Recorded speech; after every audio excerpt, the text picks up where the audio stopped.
Welcome to the Games Freezer.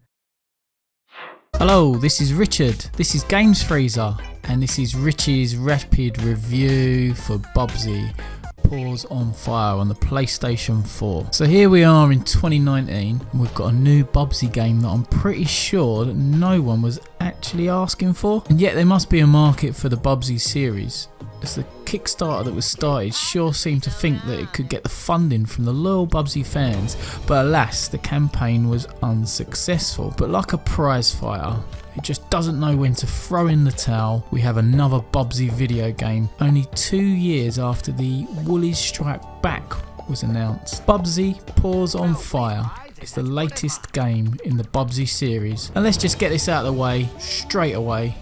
It's a runner game. Yes, that's right, a runner game. But don't let that put you off completely, because runners can be fun, can't they? Well, they can, but I'm not 100% sure whether this one is or not. Firstly, the intro, which is a new thing for Bubsy games, was actually quite annoying, and the characters were pretty forgettable, to be fair, but maybe it was meant to be that way, so I'm going to give the game the benefit of the doubt on that front. The game gives you the opportunity to play each level as each of the characters at your disposal, and with each character comes different gameplay mechanics. This means that you'll have to play each level 3 times in order to proceed. So first up, you've got Bubsy, who plays like Bubsy, with a jump, a glide and a dash attack. Next up, you've got Virgil, the scientist, who has some kind of double jump. Then you have Wooly, who flies a spaceship with a laser gun, which means that you can play levels like a side-scrolling shoot 'em up, which I found quite fun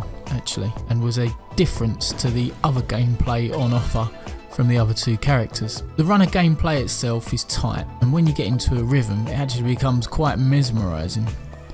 But the problem I had is that because you need to play each level 3 times to progress, once with each character, then the gameplay becomes a bit of a grind, and you'll end up zoning out and all the levels become forgettable and mould into one. I think the game would have benefited from some normal platform levels in order to vary up the gameplay a bit and keep us all a bit interested a bit longer, but alas, that was not to be.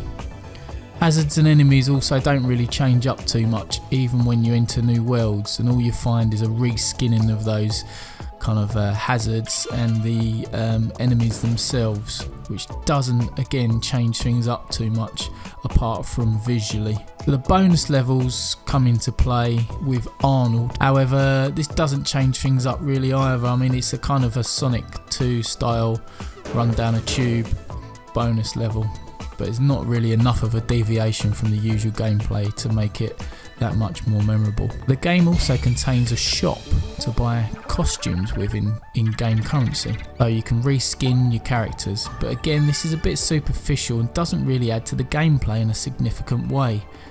So in summary, although I'm giving the game a hard time, as you can hear, I can see that my children do actually enjoy this game, and maybe that's the audience who will get the most out of it, as it's a solid runner with a character we all know.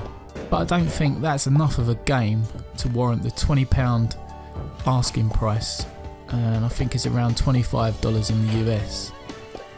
Now, I think it comes across as more of a mobile game that's been dropped onto consoles, rather than anything more substantial than that, so £20 is quite a steep asking price in my opinion for that type of a game, when you can pick things up on mobile for a few pounds that are probably better runner games, to be honest. I'd say that if you're a Bubsy fan, you'll want to experience this one to make up your own mind, but I'd wait for a sale if I was you. Other than that, unless you're a runner fan, then I would steer clear of this title completely, as I don't think it offers enough value for money in terms of variation and gameplay overall. In that case, I'll be awarding this our melting rating, which is one we can't 100% recommend unless you're a fan of the genre. Anyway, this has been Richard.